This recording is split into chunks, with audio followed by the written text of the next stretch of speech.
aku nggak suka sama seseorang, ya aku nggak bakal ngasih respect yang lebih besar kayak gitu. Meskipun itu anak bupati atau itu pun anak orang kolong merat kayak gitu. Tergantung perasaanku. Jadi perasaan nggak bisa dibohongin kan. Betul.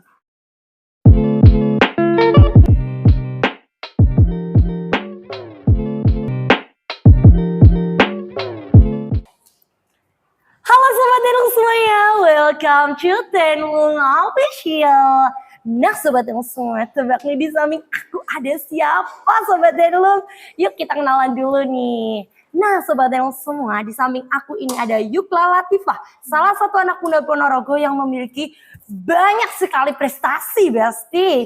Nah yaitu Paskibraka Kabupaten Ponorogo tahun 2018, juara 2 Prosking Jelajah Medan Sekresidenan Madiun tahun 2018, penerima penghargaan Pramuka Garuda Penegak Terbaik Putri Kabupaten Ponorogo tahun 2019, juara 1 Mayoret ICMF se-Jawa Timur tahun 2019, juara 2 Fashion Show Gebiar Tarbiyah tahun 2020, dan top 5 Duta Genre Ponorogo tahun 2021 nih.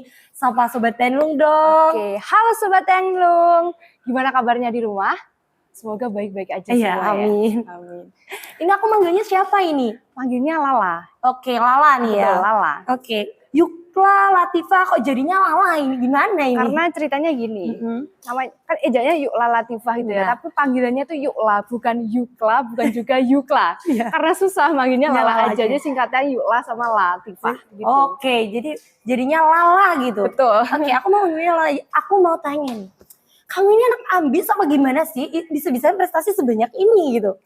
Kalau ambisnya itu dulu waktu SMP SMA sih Kak. Jadi tapi kita tuh dari pramuka itu tadi kan ada yang pramuka tadi. Di pramuka itu kita harus bisa membedakan ambis di kompetisi sama di perlombaan. Itu beda. Jadi dengan perbedaan itu kita bisa menyesuaikan situasi dan kondisinya. Kalau di perlombaan itu kita harus ambis. Karena nantinya kalau kita masuk terus kita kelemar-kelemar gitu aja, itu lawan itu kayak enak nih di lain enak nih. Tapi kalau misal di kompetisi kita terlalu ambis, itu panitia malah jadi ilfil. Jadi harus bisa membedakan. Menempatkan juga. Betul, ya kan? menempatkan diri. Wah, kamu nih kalau kegiatan kamu sekarang nih apa aja sebenarnya? Kalau sekarang kegiatannya lebih sibuk ke kuliah sama kerja. Jadi di mix. Wah, bisa kerja sambil kuliah. Betul. Ya karena kalau semisal kita kuliah dan terus nantinya bisa kalau kerja juga, itu karena apa ya? Udah jadi pilihan hidup aku gitu buat kerja sambil kuliah. Karena biar bisa membantu orang tua gitu. Jadi kebutuhan sama gaya hidup aku itu aku yang biayain. Kalau nantinya ada orang yang ngoloin gitu, gaya hidup kamu gini-gini, nggak apa-apa karena itu aku yang biayain sendiri, bukan karena orang tua. Gitu. Wow, Lala ini hebat juga ya Besti. Umur berapa sih kamu? Aku sekarang 20 tahun, mau OTW 21. Oke, mau di kepala 2 nih. Ya, persiapan kepala 2 tapi wow, kamu kalau boleh tahu kerjanya di apa ini sekarang? Kalau untuk kerja aku freelance. Jadi aku di 3 tempat. Di 3 tempat itu yang pertama aku di kampus. Di kampus aku tuh ada yang namanya penerimaan mahasiswa baru. Aku bagian stafnya di sana. Jadi nanti membantu untuk kerja di kantornya itu jadi CS-nya. Tapi kalau untuk di luarnya aku di pengrajin batik karena aku suka batik. Jadi bukan hanya suka tapi juga pengrajinnya gitu. Dan yang terakhir aku di SD. Di sekolah dasar. Sebagai? Statusnya sebagai pembina ekstra. Wow, cara kamu membagi waktu gimana Besti? Umur 20 tahun, kuliah, kerja. Ini yang dinamakan KKN bukan sih? Kuliah kerja nyatanya. Iya, KKN-nya ada lebih awal ya. KKN-nya lebih awal ini. Jadi kayaknya bisa diverifikasi untuk besok gak usah KKN gitu ya. Tuh buat dosen-dosennya lawan gitu kan ini. Wah, kamu bagi waktunya gimana itu nanti? Ya, itu salah satu kendala juga ya terkait waktu. Jadi kalau aku itu Senin sampai Minggu, nanti Senin sampai kuliah aku tuh jadwalnya Senin sampai Kamis. Nah, nanti Senin sampai Kamisnya kuliah dan jadwal itu nggak nentu. Kadang bisa pagi, kadang juga bisa sore. Nah, kalau untuk di Jumat itu aku udah kasih jadwal untuk di SD. Di shiftnya di SD Jumatnya. Tapi kalau Sabtu itu untuk PMB. Jadi untuk di kampus. Di PMB tadi. Tapi kalau untuk batiknya itu freelance-nya di sini aku tuh alhamdulillah dapat di sekeliling orang-orang baik gitu ya. Jadi bilangnya itu kuliah nomor 1. Kuliah nomor satu. Oke. Jadi ketika nantinya aku kuliah pagi, pulang kuliah aku ke batik. Batik. Kalau aku kuliahnya siang, paginya aku ke batik dulu kayak gitu. Berarti kamu ikut tuh namanya apa sih kalau canting apa ya? Mencanting, Iya, pakai malam ya. Pakai malam itu juga. Iya, jadi batik tulis. Oh, kamu ikut batik tulis? Iya, membuat batik. Oke, wah. Di Ponorogo ada ya batik? Ada. Di Ponorogo itu pengrajinnya banyak banget. Salah satunya di Neutral Ponorogo. Neutral Ponorogo. Iya, banyak. Itu berarti emang bener-bener ngerajin tuh gini? Iya, dari pertama itu ngeblat. Ngeblat itu gambar. Iya. Mendesain. Kamu desain sendiri juga itu? Kalau desainnya itu saya punya desain sendiri, tapi juga ada desain dari kita tuh kolaborasinya sama universitas yang memang dari seni budaya. Jadi mereka yang punya desain itu biasanya kita kolaborasikan untuk kita buatkan karyanya kayak gitu. Jadi kalau mereka itu kan ada yang namanya skripsi, mau skripsi atau mau membuat karya, dan itu kita bisa collab. Jadi kayak apa ya? Membantu, benefitnya banyak dari antara sana sama sini gitu. Seru nih ya Besti ya. Seru. Next aku mau ikut. Aku mau ikut ini sebenarnya. Kayak jiwa-jiwa aku tuh kayaknya seru deh. Ini termasuk UMKM kan juga? Iya, UMKM, termasuk UMKM juga UMKM. gitu. Jadi kan dari ngeblat, terus habis ngeblat itu kita gambar, habis gambar itu nanti kita canting. Setelah selesai canting tuh nggak boleh ada celah yang bisa keluar, nanti kan ada pencoletan. Pencoletan tuh warna, diwarna, habis itu diblok, terus di water gloss, habis itu dilorot, apa jadi deh. Itu juga berarti dijual belikan juga kan? Dijual belikan, dipesan, terus ada juga yang pesan kemarin itu 3 hari 50 lembar. 50 lembar? Tepor. Ya banyak banget ya Besti. Wah, kalau kamu dok kan kerja, terus itu tadi jadi guru pembimbing, pasti juga memakan banyak waktu dan tenaga kan? Alhamdulillah ya. Iya, nah nongkrong kamu gimana sebagai anak muda milenial nih? Iya, nongkrong. Nongkrong itu sebenarnya kalau menurut aku salah satu bagian dari healing sih. Kalau nongkrong pasti tetap ada waktu buat nongkrong, karena minggunya pun aku free. Jadi kalau semisal ada kegiatan apa tuh aku selesaikan semuanya di Senin sampai Sabtu. Jadi nanti mungkin aku bisa izin yang batiknya, aku mungkin bisa mengalokasikan di SD itu tak ganti sore, atau yang nanti kegiatannya sore tak ganti pagi. Jadi tetap harus bisa manajemen. Kalau nongkrong nanti mungkin malam aku pengen nongkrong kesini lah kayak gitu. Nggak harus banyak orang, enggak. Aku tipenya itu kalau itu aku bisa lakukan sendiri nggak apa-apa. Berarti nongkrong sendiri ya no problem buat gue gitu. Gitu. Kemana-mana aku sendiri, nonton itu aku sendiri. Kalau lagi pengen. Oke, hampir sama sih sebenarnya kita. Sama kita. Apa-apa tuh kayak ngapain gue harus perlu orang lain sedangkan gue sendiri aja bisa. Iya. Kamu seperti itu? Iya. Itu sudah apa ya? Sudah karakter, sudah watak. Oke, kalau seumpama nongkrong nih sama teman-teman, kamu milih teman-teman yang sama cewek-cewek atau cewek cowok, atau kamu juga ikut tuh nongkrong sama cowok-cowok gitu? Kalau milih-milih temennya atau nongkrongnya, aku nggak harus membatasi cewek-cewek atau cowok-cowok atau cewek cowok sih, bebas. Tapi kalau untuk temen cewek cowok aku punya teman tulus banget, sahabat aku dari SMA tuh cewek cowok. Tapi sayangnya kita udah pisah. Pisahnya tuh bukan kok pisah silaturahmi. Yang satunya itu ada di Semarang, yang satunya ada di Surabaya. Tinggal kita bertiga aja yang di sini, dan itu sudah keterbatasan dengan organisasi mereka. Waktu kalian juga terbatas ya kan? Terbatas. Kampusnya juga beda-beda gitu. Tapi masih tetap kan di grup. Hey guys, lagi ngapain lu? Lagi ngapain nih gitu. Masih sering curhat-curhat. Iya, ya gibain kan? orang juga gibain masih. Orang. Gibain. Ini tim gibah sebenarnya. Apalagi kalau lagi gibain orang yang lagi ada di grup itu sering, karena roasting temennya sendiri. Iya. Tapi menyenangkan loh roasting temen, tapi yang gak berperan ya. Iya. Ya kan? Betul. Oke, kalau untuk memilih temen nih, kamu milih temen gak sih? Kamu sortir dulu nih gitu. Milih temen itu, kalau aku bisa dikatakan iya, milih temen. Karena memilih temen kita tuh harus bisa mereka yang tidak mengganggu kita dalam segi kesehatan mental. Wow. Karena apa? Nantinya kalau kita sampai ketemu teman yang toksik, itu nantinya akan mengganggu kesehatan mental kita, dan itu yang nggak bagus. Oke, kamu nemuin teman yang toksik? Banyak Kak, sekarang tuh lagi musim deh kayaknya. Sepertinya bukan musim, Besti, udah watak gitu. Udah banyak ya? Iya, udah banyak merajalela. Kamu toksikin hal apa gitu? Kayak mungkin misal ya gini, kalau kita lagi ada sebuah pertemuan, nah tiba-tiba tuh ada yang iri. Biasanya tuh permasalahan utama tuh iri sama dengki deh, permasalahan utamanya, iri dengki. Nah karena hal itu jadinya kita akan merasa nggak nyaman. Sebenarnya kamu tuh nggak usah ngasih tahu aku kalau kamu nggak suka sama aku udah tahu. Wah, terus kalau kamu udah tahu kalau dia toxic banget nih, lu toxic banget sama gue. Lu apain tuh orang gitu? Ya udah, kita menjauh bukan karena kita nggak mau temenan sama dia. Aku menjauh karena aku melindungi diri aku dari memastikan kesehatan mental aku itu aman. Dari itu. Emang mental tuh paling penting gak sih? Betul, mental itu paling penting. Karena kakak tahu nggak, penyakit yang paling berbahaya itu apa? Jantung, jelas ya, penyakitnya jantung. Sakit paru-paru, jelas paru-paru. Nanti yang disembuhkan paru-parunya. Kalau jantung, jantungnya. Tumor otak yang sembuhkan otaknya. Yang dioperasi otaknya. Yang paling berbahaya itu depresi. Karena menyerang semuanya. Wah, bener juga ya kan? Tapi nih, ada nih lah. Yang orang gini nih. Alah, sakit mental. Alah, itu nggak penting banget. Itu tuh gini banget. Kayak menyepelekan gitu loh. Itu sebenarnya yang kurang tepat. Yang kurang tepat itu. Apalagi di sekarang itu kan lagi menggebu-gebu mental health gitu ya. Iya, betul. Kan? Nah, padahal itu sangat penting. Karena apa? Kalau kita sudah apa-apa yang diserang mental, kita udah kena mental duluan, dan itu kita udah mengganggu segala aktivitas kita. Bener nggak? Iya, bener banget. Kalau pagi nih, seumpama aja nih di jalan ada yang kayak gak enak gitu di hati, apa yang kayaknya nih, kok gini banget ya kan. Kita seharian jadi gak mood ngapain. Nah itu. Secara bisa kelihatan gitu kan. Betul. Apalagi jangankan kesehatan mental, orang kamu aja kalau udah nggak mood, gitu aja udah mengganggu semuanya. Betul.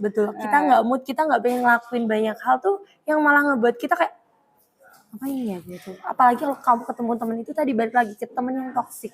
Iya. Kita mau temenan, merusak mental kita juga, ya kan? Betul, merusak mental kita. Dan terkadang itu kalau kita masih berkesinambungan dalam circle itu akan berdampak buruk juga buat kedepannya. Sebenarnya gitu. Dan itu nggak harus kita stempel kalau kita itu musuhan sama kamu gitu. Enggak sebenarnya. Lebih ke menjaga diri aja gitu. Ya, kalau seumpama nih temen toksik kamu masih mau ngajak kamu main, kamu mau main nggak sih sama dia? Ayo aja. Karena meskipun di sini aku tuh masih menerima semuanya. Jadi kita tuh nggak boleh kayak egois gitu. Jadi lebih kalau mereka ada apa-apa di belakang kita, lagi ngomongin kita di belakang gitu ya, meskipun kamu nggak ngasih tahu, tapi aku udah ngerasain. Apalagi kita yang peka-peka gitu ya, kita udah ngerasain gitu. Kamu nggak usah ngasih tahu, aku udah tahu. Dan nantinya kalau semisal kamu berlagak di depan aku pun itu lucu. Sangat jadi lucu. kita tahu gitu kayak, oh orang ini gini gitu. Iya. Aku paling benci tuh sama temen toksik yang dia tidak bisa menghargai orang lain. Nah itu ya ada kan? juga loh Kak. Ada kan yang emang bener-bener kayak, lu gak bisa menghargai orang lain dimanapun tempat lo, mesti lo gak akan dihargai juga. Betul. Iya kan? Makanya dari kita tuh jadi orang tuh harus emang yang saling menghargai. Iya. Kita semua punya kelemahan dan kelebihan masing-masing, ya kan? Iya. Apalagi yang dia nggak suka sama satu orang, tapi dia ngajak temennya. Aku pengen tuh kayak nyentil ginjalnya, ya iya kan? Lo kok bisa gini ya, gitu. Nggak suka aja gitu loh. Iya, kamu apalagi tuh aku yang nggak habis pikir sama teman-temannya yang mau diajak. Kalian nggak punya prinsip hidup apa gini? Aku nih punya prinsip dimana ketika teman aku nggak menyukai orang lain, bukan berarti aku juga harus tidak menyukai orang lain. Iya, betul. Iya kan, kita harus punya tuh namanya prinsip hidup. Kalau kita ngikutin aja yang orang mau, ini ikut, ini ikut, kita nggak ada tujuan hidup. Diajak diajak ke sana, ikut ke sana, ke sini. Sebenarnya itu kalau memang circle dalam bentuk kenyamanan itu nggak apa-apa, tapi tolonglah kayak masih banyak orang yang membutuhkan ketulusan gitu. Setidaknya itu dalam pertemanan itu ketulusan yang penting. Yang penting itu. Jadi nggak harus kita hedon atau apa gitu kan, biasanya ada ya anak perkuliahan ataupun nggak di perkuliahan aja, di luar perkuliahan pun juga gitu. Gaya hidup nomor 1. Padahal nggak ketulusan dalam pertemanan itu yang nomor 1. Betul. Apalagi kita merasa dihargai dalam pertemanan. Dihargai kita gini aja nih lah. Kita menghadapi orang-orang seperti itu. Kita udah gini aja. Aku tulus ke kamu, terserah impact kamu ke aku gimana, aku bodo amat. Yang penting hidup aku seperti ini, ya udah seperti ini aja gitu.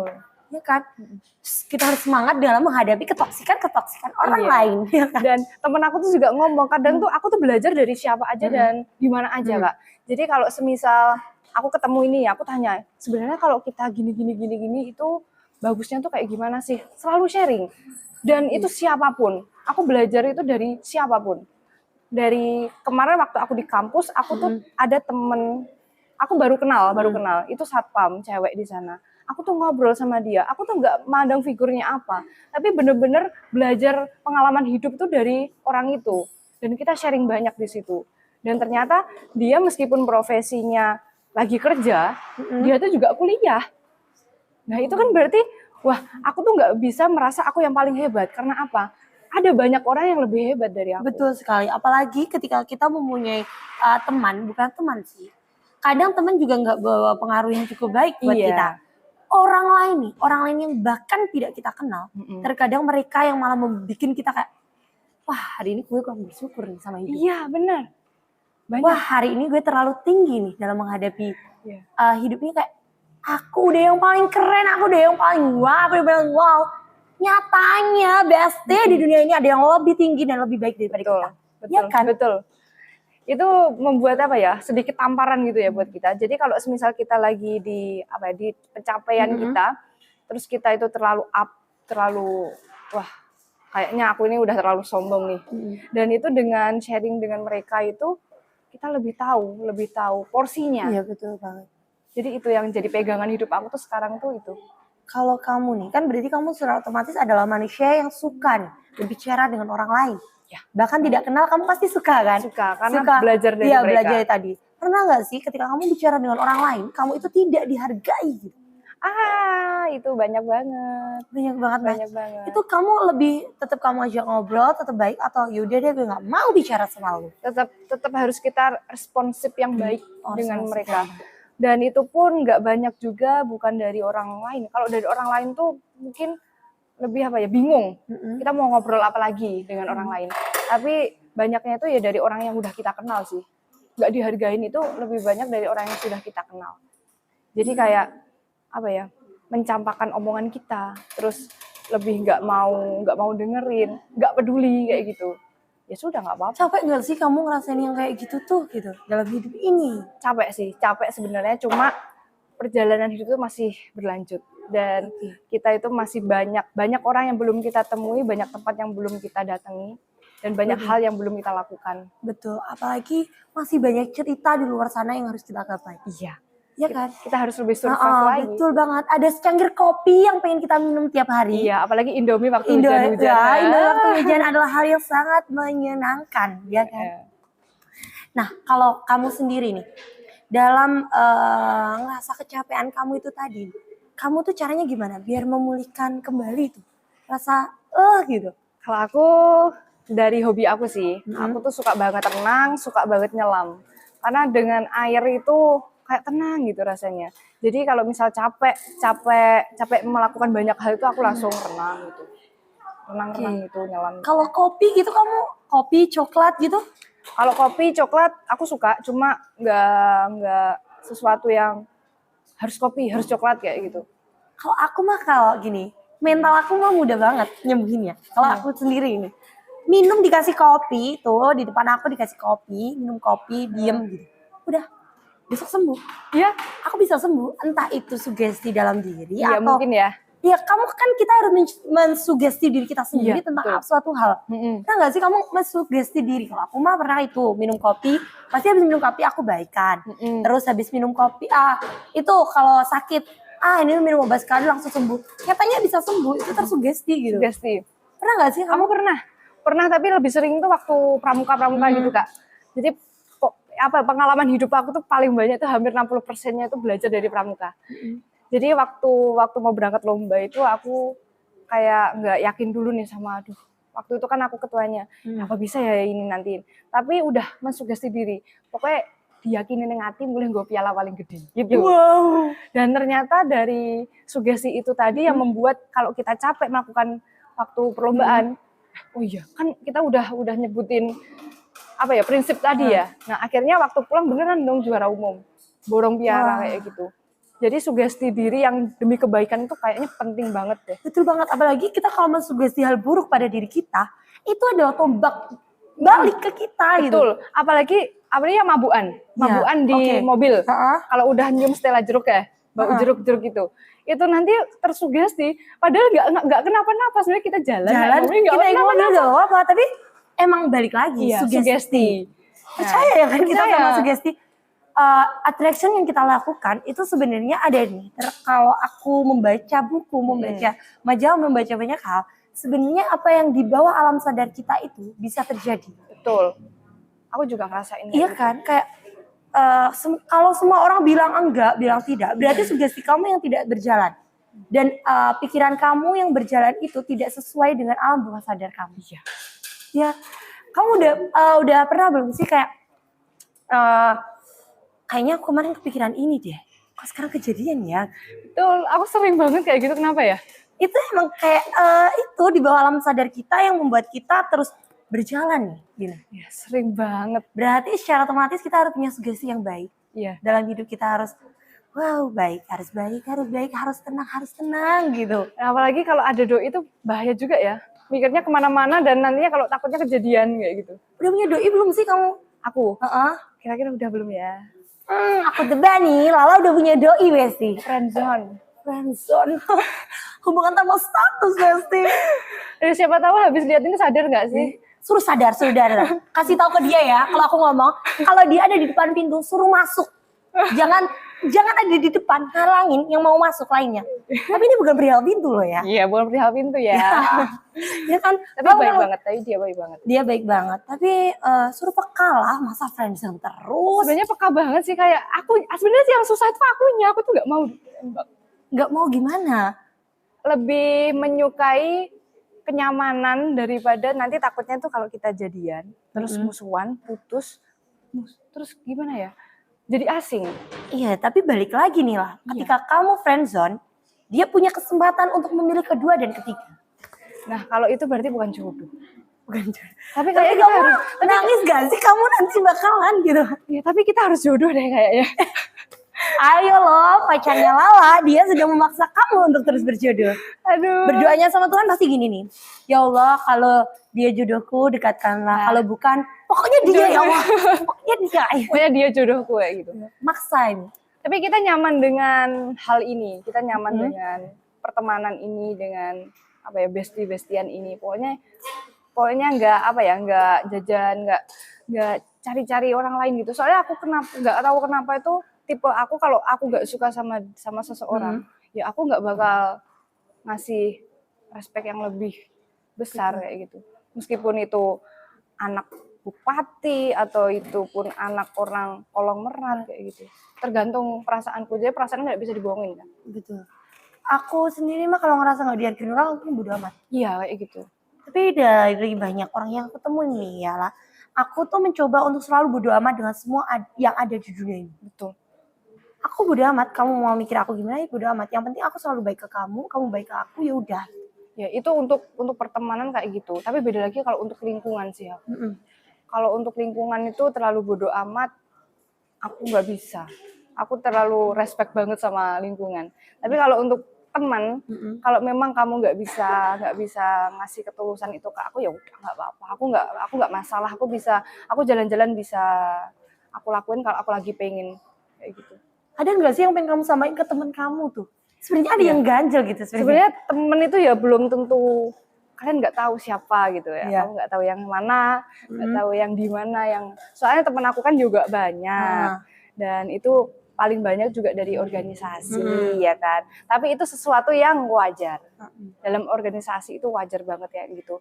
Tapi pesan aku buat kita juga ke depannya, kita bareng-bareng lebih banyak respect sama temannya sendiri, dan juga lebih kita itu kayak ketulusan itu juga penting, karena nantinya apalagi yang kita unggulkan kalau bukan ketulusan satu sama lain. Dan itu pun juga gak berdampak buruk juga buat aku, kamu, maupun kamu ke pasangan kamu ke orang tua, kamu ke saudara-saudara, itu juga paling utama. Jadi kalau semisal ada kurangnya atau ada kesalahan, yaitu maafin kayak gitulah.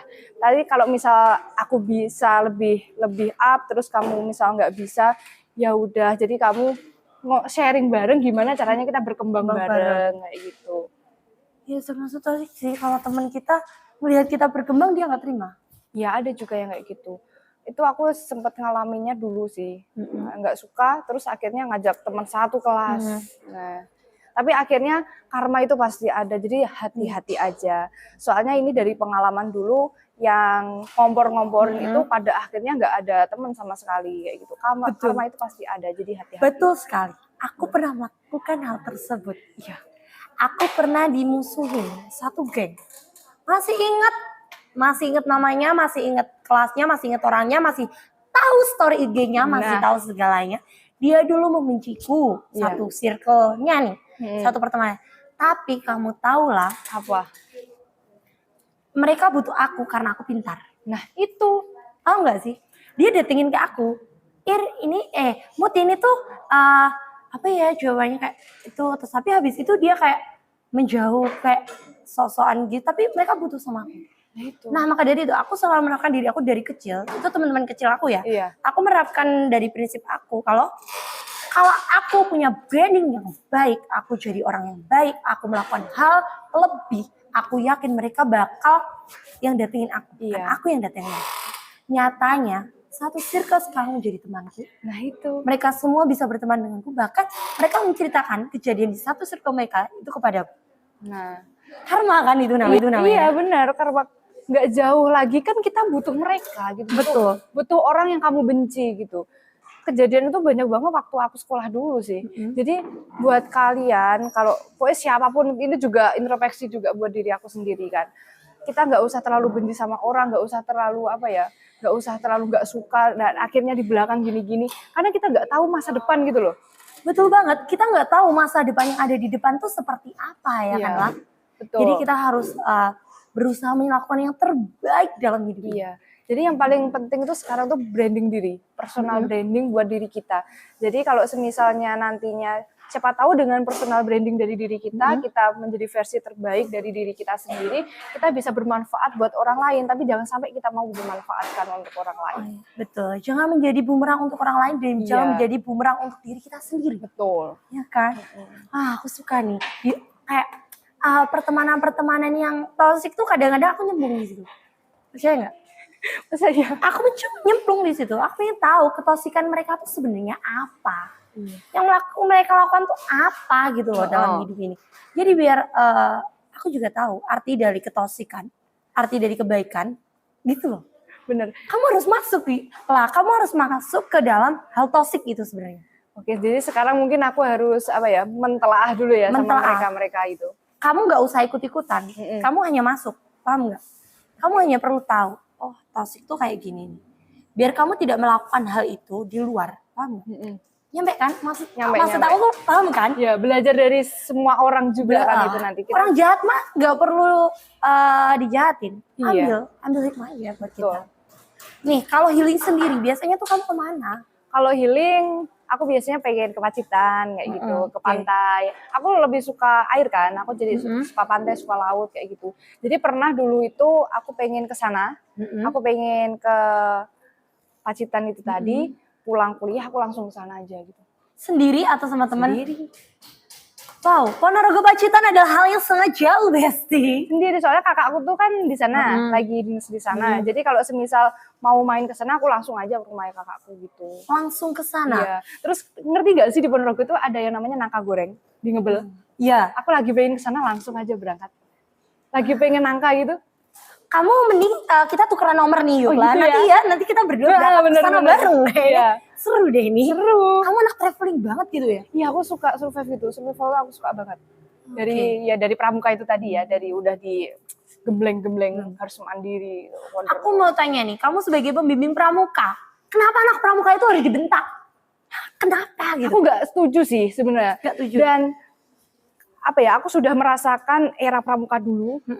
Sampai sekarang itu kan jauh beda banget. Sekarang tuh hampir nggak ada loh kak yang sampai digembleng kayak gitu, udah nggak ada. Tapi dulu itu sendal melayang di depan itu ada. Kamu ini munafik kayak gitu, udah ada dulu. Aku dulu pernah, ya Allah, itu masuk ke kelas buka pintu gebrek gitu. Ini kakak-kakaknya ngapain gitu. Aku pernah nggak salah tapi disalahin gitu. Nah itu kenapa ya? Itu apa masalah pribadi ya lah yang dibawa-bawa gitu. Mungkin kamu sebagai guru pembimbing, kalau ada tuh dewan-dewan atau kakak-kakak pramuka. Ngomongin dong biar gak gitu. Oh iya bener. Jadi sekarang tuh udah beda era ya, udah beda era dan juga sekarang itu banyak hal yang bisa kita lakukan dari pramuka. Karena pramuka itu metodenya itu gimana cara kita untuk lebih mandiri, lebih bertanggung jawab, disiplin, dan pelajaran yang kita ambil itu menyeluruh sebenarnya di situ. Tapi ya memang karena apa ya, senioritas. Jadi mereka tuh dulunya digitukan, nah akhirnya ketika mereka punya bawahan, aku tuh harus menggitukan mereka juga, harus gembleng mereka juga. Padahal kan nggak harus seperti itu. Iya, nggak harus gitu. sebenarnya. Ada juga banyak hal yang di kepemimpinanku dulu waktu di SMA tuh yang aku rubah. Kayak contohnya di dalam malam-malam itu suruh bayangin orang tuanya meninggal. Dikasih puisi itu pernah nggak dulu? Pernah, itu bukan pramuka sih aku dulu kayak OSIS atau apa? itu apa dari salah satu pondok di kota kita Oh, itu gitu. terus suruh pegangan tangan nggak? Suruh duduk aja sih, terus di depannya ada lilin Terus kayak kita gitu. nangis bombay itu di situ. Ini udah dewasa gini gue mikir, kok gue mau ya dibohongin sama kakak gitu.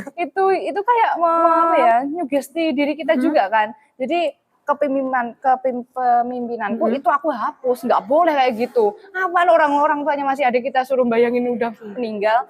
Jadi Itu yang aku nggak baik hapus. juga ya kan? Iya. Jadi aku hapus, kayak gitunya aku hapus. Tapi untuk lebih ke bener-bener survive. Mereka tuh bener-bener gimana caranya mandiri, bertanggung jawab, disiplin. Kita kasih materi kepemimpinan, leadership kayak gitu-gitu.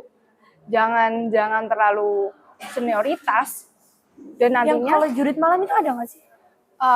dulu ada cuma memang udah konsepnya tuh kita ganti banyak banget.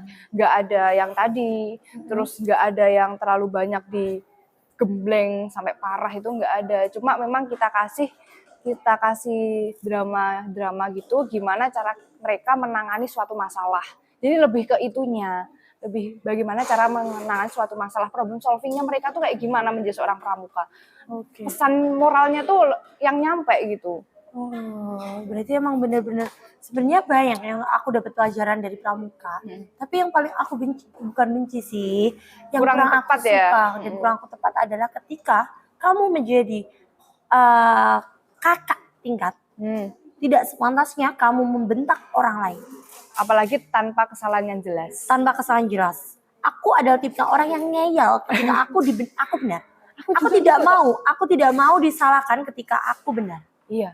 Itu aku ngeyel, emang bener-bener berantem sama kakaknya.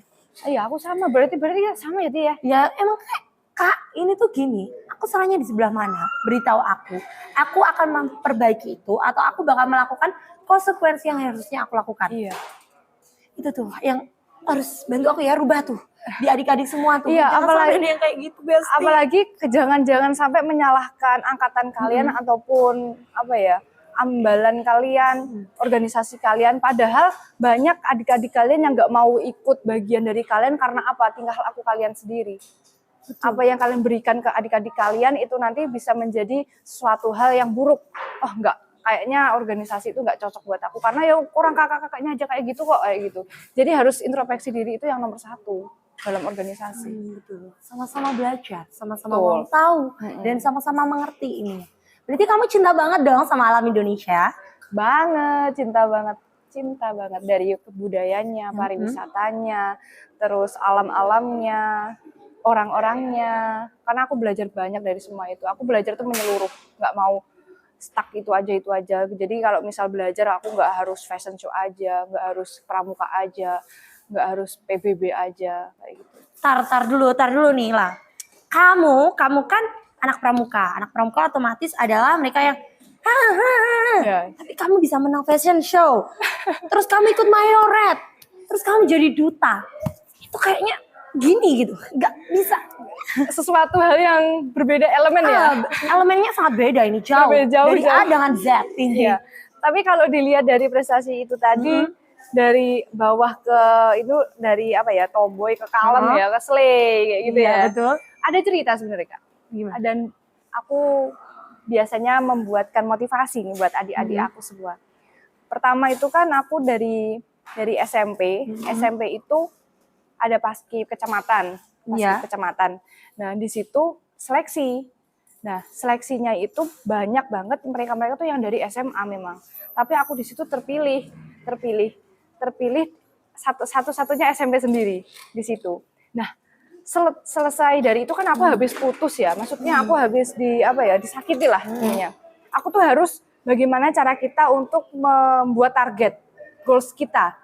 Nah itu jadi dari 2015 aku sudah menulis goals kita sampai 2020. Dari 2015 sampai 2020 itu aku tulis bener-bener ada Mas Yan, sampai penanya tuh udah mau udah mau hilang gitu. Aku tulis. Jadi ketika 2015 tuh aku tuh sadar kalau aku tuh nggak mungkin. Jadi gini, dulu waktu aku SMP orang tua membiayai aku sekolah dan pikiranku tuh udah open mindset gitu. Nggak mungkin ketika aku lulus nanti aku hanya memberikan ijazahku sama orang tua. Aku harus memberikan sesuatu yang lebih dari prestasi itu tadi. Karena aku sangat tidak pandai di akademik. Apalagi yang harus aku tonjolkan selain akademik yaitu non akademiknya. Kayak gitu. Jadi saat itu juga aku nulis dan qadarullah gitu. Dari target aku semua itu terwujud. Wow. Terwujud. Jadi di 2016 dari 2016, 17, 18 aku tuh pengen paskib tapi urut. Apakah bisa ya Allah kayak gitu. Maksudnya urut gimana? Paskib kan ada 17, 8 dan 45. Iya. Dari 2017 itu meskipun aku SMP, tapi aku bisa jadi pasukan 17 di kecamatan. 2018-nya aku ikut seleksi lagi, lolos. Nah, aku bisa jadi pembawa benderanya, jadi di pasukan 8. Terus ya Allah ini yang terakhir yang paling berat. Dan ini adalah tahun di mana ada perguncangan di situ.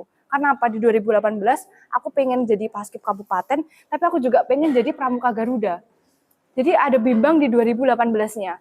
Karena kalau nantinya aku masuk di 2018 itu pengen paskib, pengen ikut pramuka Garuda, aku selamanya nggak bisa ikut paskib kabupaten. Karena paskib Braka itu sekali seumur hidup. Betul. Iya kan, sekali seumur hidup. Jadi aku benar-benar harus memanajemen ini karena jadwal takdirku ini juga nggak bisa dirubah dari Allah kan. Akhirnya ya udah aku mengikuti sesuai apa yang aku tulis aja. Akhirnya aku mendaftar di paskib kabupaten. Itu pun ada kendala. Kenapa tuh?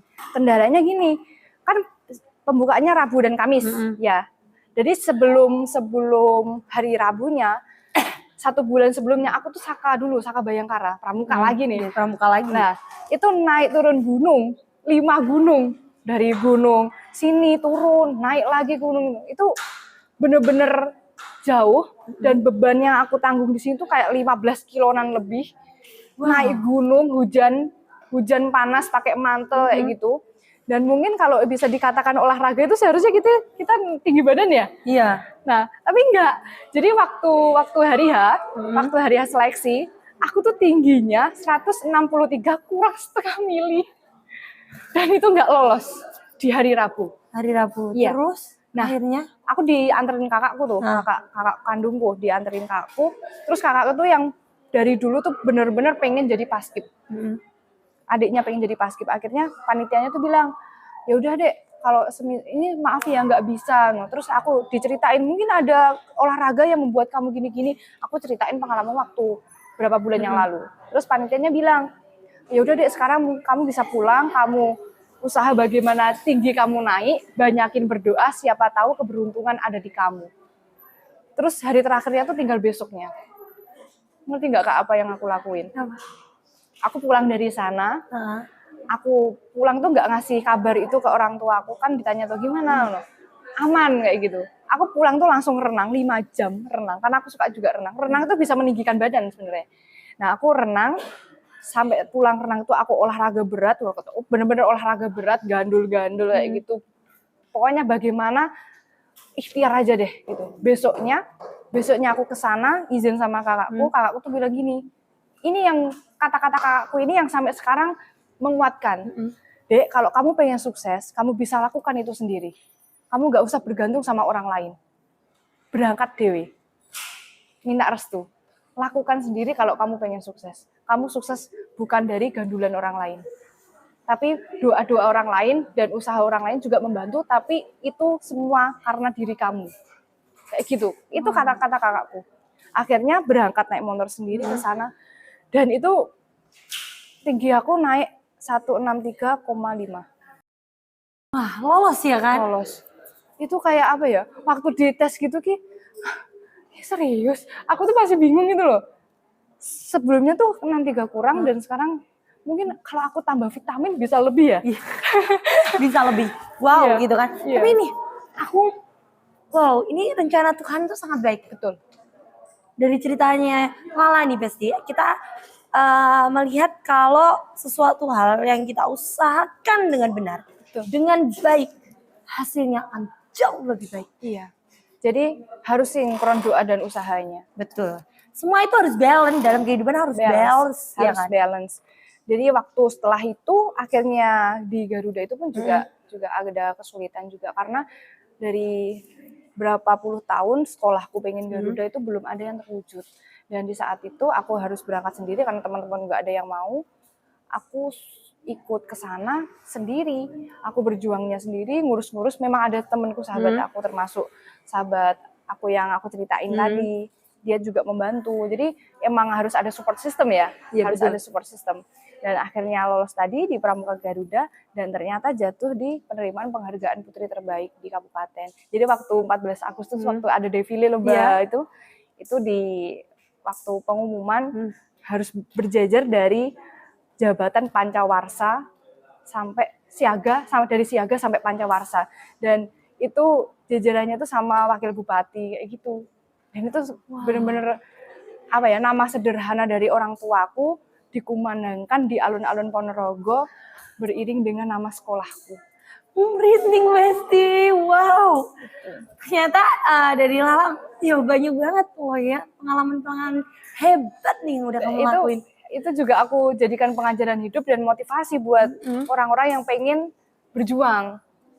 Itu bukan rekayasa, bukan cerita rekayasa, itu benar-benar dari aku sendiri kayak gitu.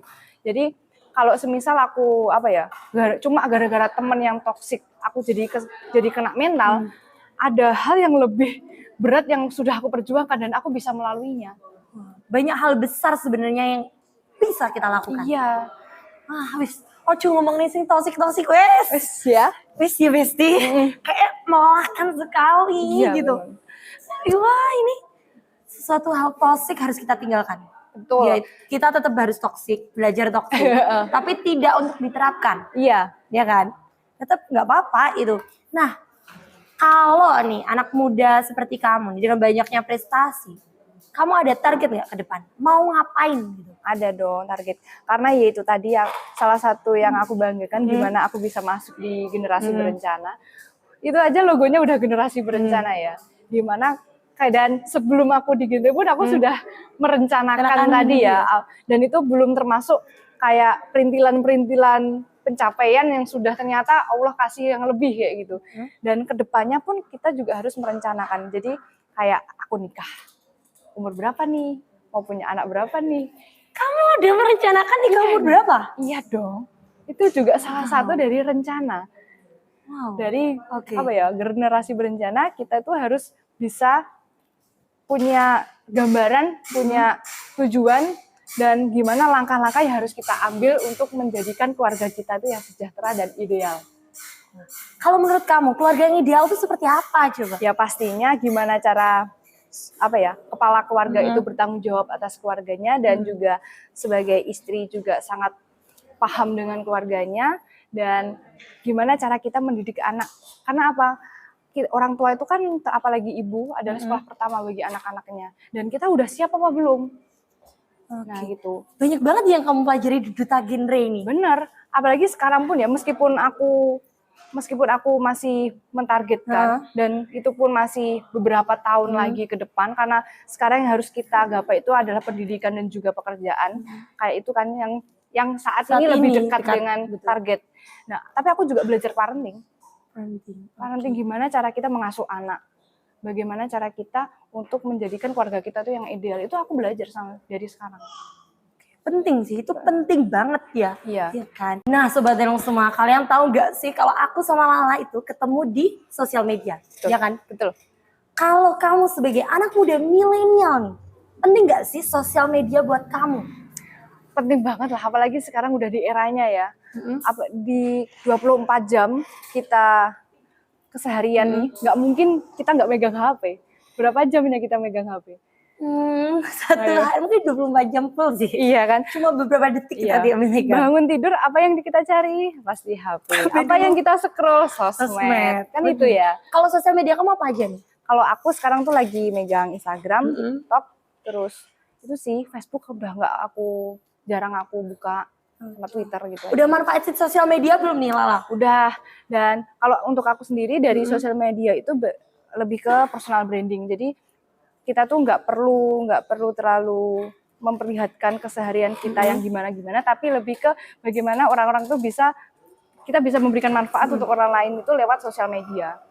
Kamu termasuk nih dari banyaknya orang yang sini, semua bilang sosial media untuk meningkatkan personal branding. Iya kah? Semuanya. Semuanya. Padahal teman-teman semua, kalian harus tahu bahwa sosial media bisa menghasilkan banyak uang. Betul sih, bener. Iya kan? Iya. Manfaatin, masih muda, masih cantik, masih wow gitu. Manfaatin sosial media buat kita. Ya kan? Bener. Nih aku ada rencana nih sama sobat-sobat Tenung semua, sama teman-teman Ponorogo, dengan selebgram Ponorogo, dengan anak-anak Ponorogo yang berprestasi. Aku pengen kita bikin melek digitalisasi dengan menggunakan sosial media dengan baik dan benar. Kamu wajib ikut. Oke, siap. Mau kan? Mau. Kita bantu UMKM di kota kita. Kamu kan termasuk penyokong UMKM menurutku. Iya. Kamu termasuk pembantu UMKM juga di kota kita. Iya, aku termasuk timnya. Jadi untuk UMKM dari Batikku sendiri juga aku buatkan akun. Karena nantinya jadi ada officialnya, ada official yang dikelola oleh foundernya, tapi juga ada dari katalognya. Jadi nantinya ketika orang-orang mau lihat UMKM-ku ini, nantinya dari dari officialnya ini. Tapi kalau mau lihat barang-barangnya tuh lewat katalog. Wow. Jadi aku Kamu juga udah mengenalkan loh itu? Iya.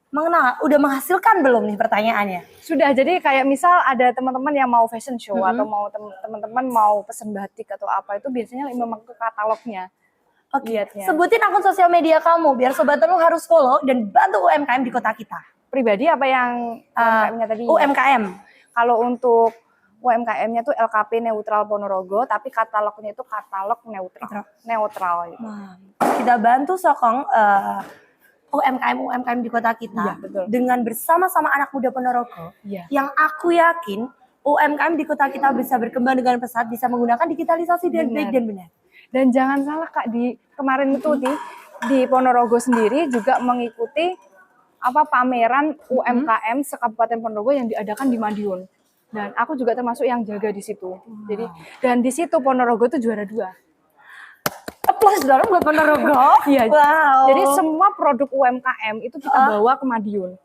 Nah, kita itu yang jaga aku sama sahabat aku dan juga ada satu yang dari founder lain. Nah, kita jaga di sana, kita hias nih kayak gini-gini. Dan kita perkenalkan UMKM di Ponorogo itu apa aja dan banyak produknya. Dan di situ di malam harinya kan 3 hari di situ.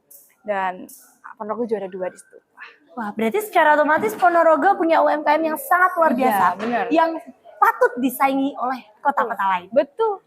Nah, tinggal kita nih, jangan sampai tuh UMKM kita mati gara-gara anak muda yang tidak mau melek, tidak mau tahu tekanan itu. Apalagi yang cuma sembarang upload kayak gitu. Kalau kamu mau upload JJ ya nggak masalah, sekarang udah eranya ya. Eranya. Emang waktunya emang buat JJ-JJ-an. Nggak masalah, cuma kita juga harus membantu gimana itu berkesinambungan juga. Kita harus bermanfaat untuk orang lain. Biar orang lain tahu kita itu bermanfaat. Gak cuma jadi beban, Besti. Iya, bener banget. Wah, aku makasih banyak nih buat Lala udah mau gabung di Tenung Official. Terus next, ingat rencana kita bersama anak-anak muda Ponorogo. Kita bangun sesuatu hal yang besar untuk kota kita. Dan ini juga salah satu bentuk support kita sama Bapak Presiden kita, Bapak Jokowi, yaitu tentang digitalisasi. Kita bantu ya, kita sama-sama. Kita melekin, kita kasih tahu, kita beritahu lokal-lokal itu jauh lebih baik dan jauh lebih maksimal lagi. Nah, buat Lala, kasih dong motivasi atau kasih support nih buat Sobat Tenung. Oke, buat Sobat Tenung semuanya, ini motivasi buat aku sendiri juga, buat sahabat Tenung juga. Tetap semangat jalani semua hidup, karena ketika nantinya kita semangat, kita akan menjadi versi terbaik dari diri kita sendiri. Dan jangan pernah kamu mau dimanfaatkan, tapi kalau kita mau menjadikan manfaat buat orang lain, nggak apa-apa. Jadi tetap lost dolls. Pokoknya apa? Iya, Besti. Iya. Ya kan, apa aja iya gitu. Kita lakukan terbaik untuk hidup kita lakukan hal yang lebih bagus lagi. Aku yakin ketemu Lala di beberapa hari lagi pasti ada cerita-cerita baru dari Lala. Kita harus sering-sering sharing-sharing. Kita pokoknya. sharing, kita ngobrolin banyak hal sama teman-teman yang lain. Kita tukar pendapat, kita belajar banyak hal, kita bermain banyak hal, oke? Betul. Siap. Oke nih, siap. Makasih banyak Lala buat Makasih waktunya. juga. Nah, buat sobat yang semua, yang terpenting dari hari ini adalah jangan lupa buat like, comment, dan subscribe channel ini. See you next time. Bye-bye.